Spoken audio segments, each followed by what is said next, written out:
start with the topic of space management. Then is the palatal arch space maintainer. Palatal arch space maintainer is also called Nance palatal arch because it was given by H.N. Nance in 1947. Fine. These Nance space maintainers, stainless steel, these Nance space maintainers are basically the first permanent molars are banded. These Nance space maintainer is a space maintainer on the maxillary arch. It is not given in the mandibular arch. Fine. So bands are adapted on the permanent molars, and the wires rest on the palatal arches are designed to prevent the mesial migration of the maxillary molars.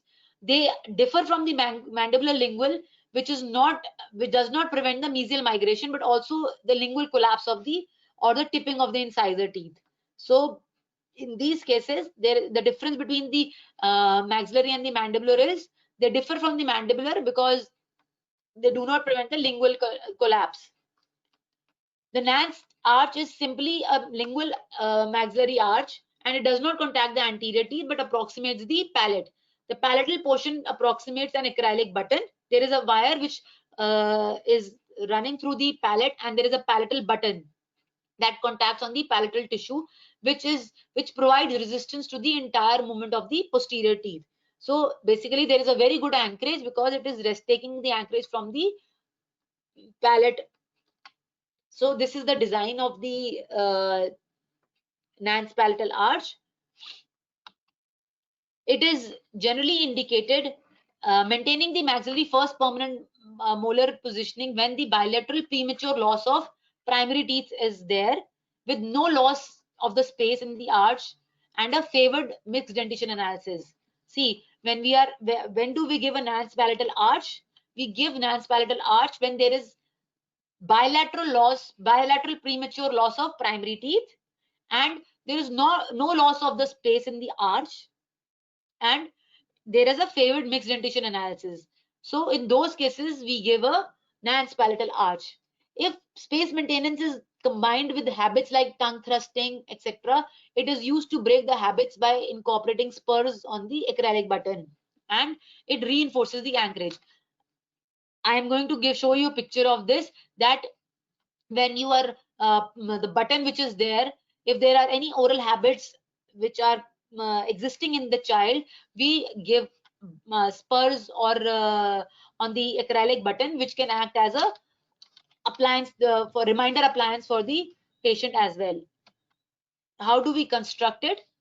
The bands are adapted on the bands that are 0.006 inches in thickness are adapted on the molars, and there is a palatal wire that goes and it rests on the rugae areas, and there is an acrylic button that is formed. The wire, stainless steel wire, is 0.036 inches in thickness.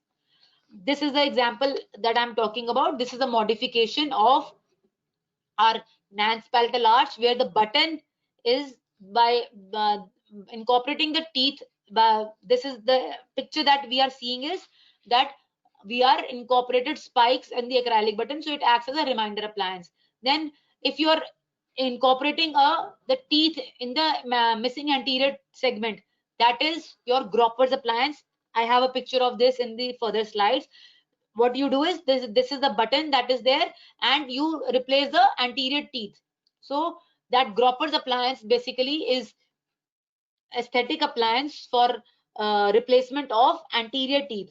It is a modification of your Nance palatal arch, and by incorporating a U-loop, then it can help in distalization of the permanent first molar also. That is, it can be made active. The appliance can be made active by incorporating a U-loop to cause distalization of the first permanent molar. But when I classify Nance palatal arch is a fixed space maintainer with bands, non-functional, passive, and bilateral space maintainer. So that is the classification of a space maintainer when it comes to Nance palatal arch. Then coming on to the transpalatal arch. Transpalatal arch is a passive, non-functional, fixed, banded unilateral space maintainer.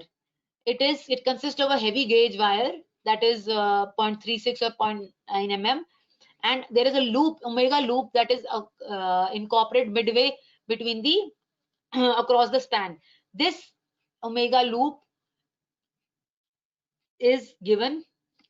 The appliance can also be without the loop also, but this loop helps in the distalization or the movement of the molars, permanent molars also. So if there is any activation that is required, the opening of the omega loop can help in, or opening or closing depending upon the desired movement required, can cause tooth movement. But when we are using it as a space maintainer, it is basically given in cases when there is a single loss of tooth on one side, when there is a loss of tooth on a unilateral side. In bilateral cases, it is not given, because the permanent teeth, both the permanent teeth will tip easily. When there is a loss of tooth in one side, then only we give transpalatal arch. If there is a loss of tooth bilaterally, we give transpalatal arch. Please remember that bilateral loss we give transpalatal arch, and unilateral loss we give transpalatal arch. Coming on to the distal chew space maintainer. This distal chew space maintainer was given by Willets in 1932. This is also a question that comes in the exams. Distal chew was given by Willets in 1932. This was a cast gold appliance and was not very popular because of its increased cost, difficulties in tooth preparation, and more complicated fabrication process. So it was not used. What are the other names of distal chew space maintainers? Distal chew space maintainer is also called as distal chew space maintainer is also called as eruption guided appliance. Please remember that it is also called as eruption guiding appliance. Why? Because it is guiding the eruption of the permanent first molar in its place. Please remember, it is also called as the eruption guiding appliance. Distal chew appliance is now called the Roche distal chew appliance. What are the modifications? Now we can either use a crown or you can use a band, and there is a distal gingival intergingival extension. Now depending upon the extension, the difference is there. The major difference between the two appliances, that is your Roche appliance and your Willets appliance, which was given initially, is that the intraalveolar extension, the extension that goes into the soft tissue. If you see the picture, there is a extension into the soft tissue. This extension is different in Willets and Roche. The difference is that the Roche appliance offers a V shape at the end as compared to a bar shape in the Willets appliance. Please remember this. This is the only difference between the two appliances. The mechanism and the look is just the same, but the intraalveolar extension, that is the part that is going inside the soft tissue, is different for your Roche and your Willets. In Willets, it is V shape. In Roche, the appliance offers a V shape, and whereas in Willets it is bar shape. So we have to know the difference between the two. This is a picture of a distal chew appliance, the radiographic picture, where we can see that the intergingival extension is just on the resting on the mesial side of the tooth. So it is basically guiding the permanent teeth to erupt into the oral cavity. Once the tooth erupts into the oral cavity, we give the other space maintainer to maintain the space of prematurely missing primary second molar. We will give a space maintainer. Most important thing where the question usually comes is, when is this indicated? This question has been given in several exams. What is the indication of a distal chew?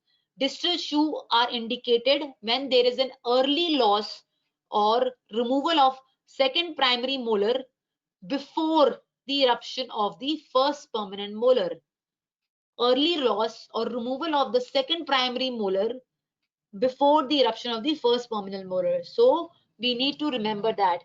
and this can be given bilaterally also. If it is required bilaterally, it also can be given. This question was asked in NEET 2020 and 2019 and is very, very, very important. This can be given for bilateral space loss also, but it is contraindicated when there is inadequate abutment teeth due to multiple loss of teeth, when there is poor patient cooperation, when there are congenitally missing teeth, and one medical condition where they are absolutely contraindicated are blood dyscrasias, that is bleeding disorders. In those patients, we do not give distal shoe appliances. In patients with rheumatic fever, diabetes, or any other generalized debilitation diseases, we do not give a distal shoe space maintainer. Please remember that. This is the picture of the tooth which was to be extracted. D is the tooth on which we are going to make the band, and this E is going to be extracted. This is the picture where we have given a crown on the D and a distal loop has been distal shoe has been given with that. Disadvantages are overextension can be caused, which can cause the injury to the permanent tooth bud. If underextended, it may allow the molar to tip into the space or under the band, and it prevents complete epithelialization of the extraction socket. The healing of the socket is never complete because you have put a wire or a band inside the wire inside that socket, so complete epithelialization does not occur. This is an example. It follows where after the extraction, you straight away at that very sitting, you give a space distal shoe space maintainer. Then other space maintainer that can be given is a glass fiber reinforced composite resin space maintainer. This is a recent space maintainer that is being introduced, that is glass fiber reinforced composite resin space maintainer. As you can see, when we classify this now, this is a unilateral, non-banded, non-functional, passive space maintainer. Fine. In this, we are using a translucent colored semi-manufactured product which is made up of glass fibers, and we are basically, it is a resin-based material where we are with the glass fiber is we are curing, placing it between the two teeth, and we are sticking it on like composites. So that is how we are using. But the longevity of glass fiber reinforced composite cement is not very good, and secondly, just unlike band and loop, it does not allow the eruption of the permanent successor completely. Then this is another space maintainer, that is a bonded space maintainer. In this, you can see there is a NiTi wire which is being bonded on both the teeth, the tooth distal and mesial. But this is not a very successful space maintainer that is there because there is still some amount of tooth movement that can occur. Moreover, bonded space maintainers, because of the occlusal forces, they break off very easily, so they are not very good, not very useful in long run. They can be given in cases where we are expecting the tooth to erupt, say within 6 to 8 months, for a shorter duration. Basically, bonded these space maintainers, NiTi space maintainer or glass fiber reinforced space maintainers can be given when the time for eruption is comparatively is smaller, is short. We know that the tooth is going to erupt say in 8 to 10 months. Then in those cases we can give. Then this is the Gropper appliance, or the modification of our lingual arch. What is basically Gropper's appliance? We have banded the permanent teeth and we have replaced the missing anterior tooth in children. So it is a kind of aesthetic primary space maintainer, and it is a modification of your Nance palatal arch. It is called the Gropper's appliance. Some people also call it as a Bollywood appliance. Why it is called a Bollywood appliance? Because sorry, a Hollywood appliance, because it is helping in the aesthetics. So it improves the aesthetics. That is why it is also called a Hollywood appliance by some authors. Then there is another space maintainer that I have come across recently.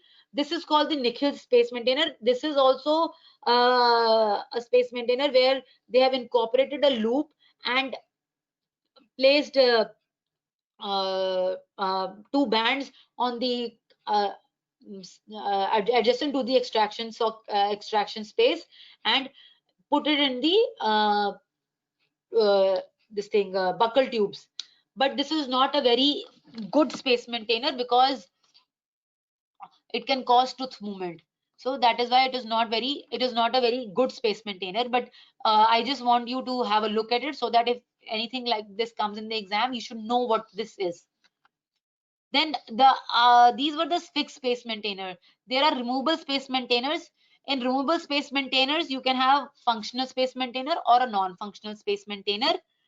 But functional space maintainer is when you place a artificial tooth in the place where you replace the missing teeth by an artificial tooth. And in a non-functional space maintainer, you don't replace that teeth, you just have an acrylic placed over that. So these are the different types of removable space maintainer. But removable space maintainer, though they have the advantages that they are easy to clean and adjust, but they are not very regularly used in children. The main reason for not being used or contraindication for children is these children lack a cooperation. They don't have a parent, they don't have that much of cooperation. Moreover, if the child has not attained, if the child is very young, if he's not having a he's say 2 to 3 years of age, he will not cooperate with us. Then in patients who have allergy to acrylic, in those cases also we cannot use removable space maintainers, because all these space maintainers are made with acrylic. And in patients who are having epilepsy, in those cases also we avoid using removable space maintainers. Why? Because in cases of the epileptic attack, there are chances of ingestion of the appliance may come off, and the child may ingest the appliance. So in epileptic patients, we generally don't recommend the use of removable space maintainers.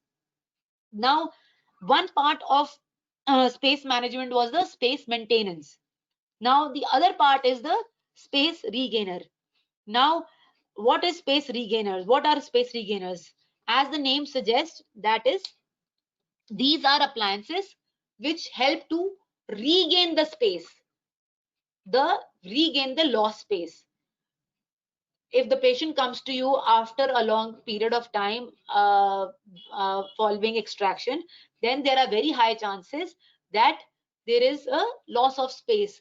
So depending upon the amount of loss of space, we need to regain the space and then give a space maintainer for the same. uh, Regainers generally are not very common in your papers, but I am just showing you the picture so that if there are any questions related to these, you are able to answer them. Gerber's appliance, this is the picture of a Gerber's appliance, that is something like a modified band and loop, but we incorporate the coil spring in that, and this coil spring helps in the movement of the distalization or the movement of the tooth, and helps in regaining the space. This is an example of a fixed space regainer.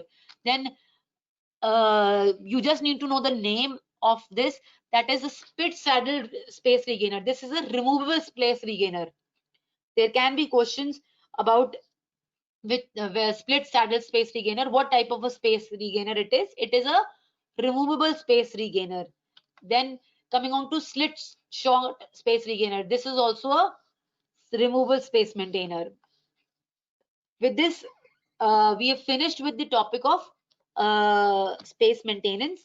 I'm just going to summarize which appliance is to be given in what condition, what case, so that it is easier for you to memorize. If there is any missing maxillary incisor, in those cases, generally space maintenance is not required. The reason is that if except for incisors, there is, because if there is a loss of space, there is no loss of space that occurs in the incisor areas, except if the incisors are lost prior to the primary canine eruption, space closure may be observed. In generally, if the incisors are lost, then there is no space loss that generally occurs until and unless the primary incisors are extracted or they fall off before the eruption of the primary canine. That is in a very young patient. Then there are chances of space closure. However, if there is a loss of maxillary incisor and the patient is uh, not for space maintenance but for aesthetic reasons, the patient wants it to be replaced, then we give a Gropper's appliance, that is a modification of our Nance palatal arch. In cases if there are maxillary and mandibular canines that are missing, then we can give a band and loop space maintainer, and the reason being that there is a decreased possibility of a midline shift in these cases. Then in cases where there is the loss of maxillary or mandibular first molar, depending upon the age and the dental status of the patient, we give the appliances. If there is a loss of maxillary or mandibular first molar, band and loop or crown and loop space maintainer can be given, or transpalatal arch or Nance palatal arch or lingual arch, depending. If it is a unilateral loss of space, then we give a prefer a band and loop space maintainer.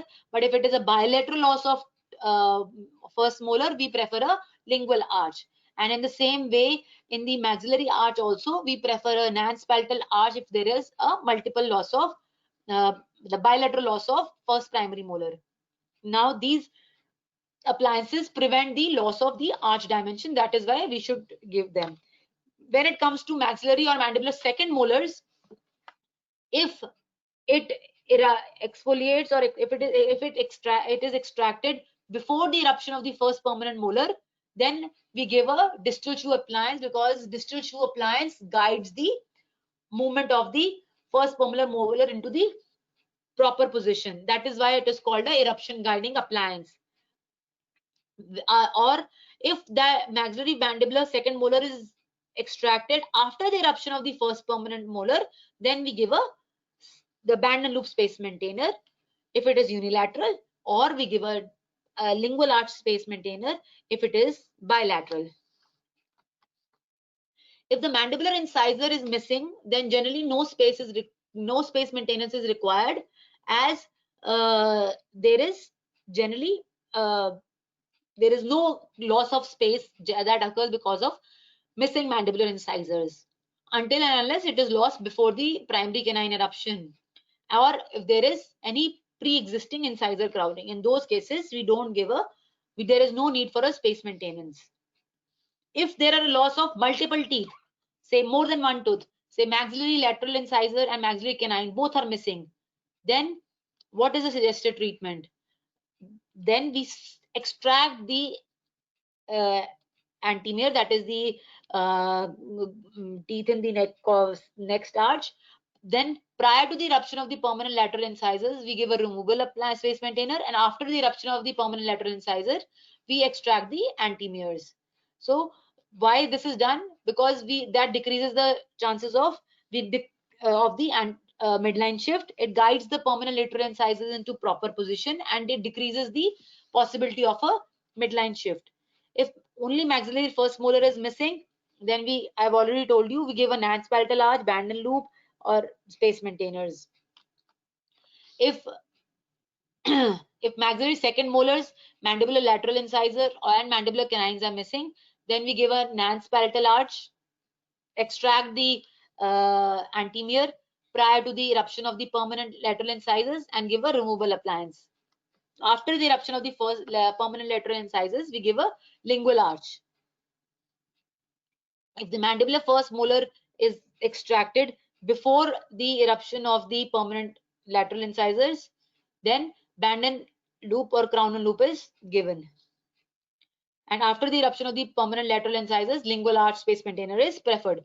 Please remember that when we are saying lingual arch is given only in cases when the permanent incisors have erupted. If primary incisors are present or if permanent incisors are in the erupting stage, then we prefer giving a band and loop space maintainer. We don't give a lingual arch space maintainer.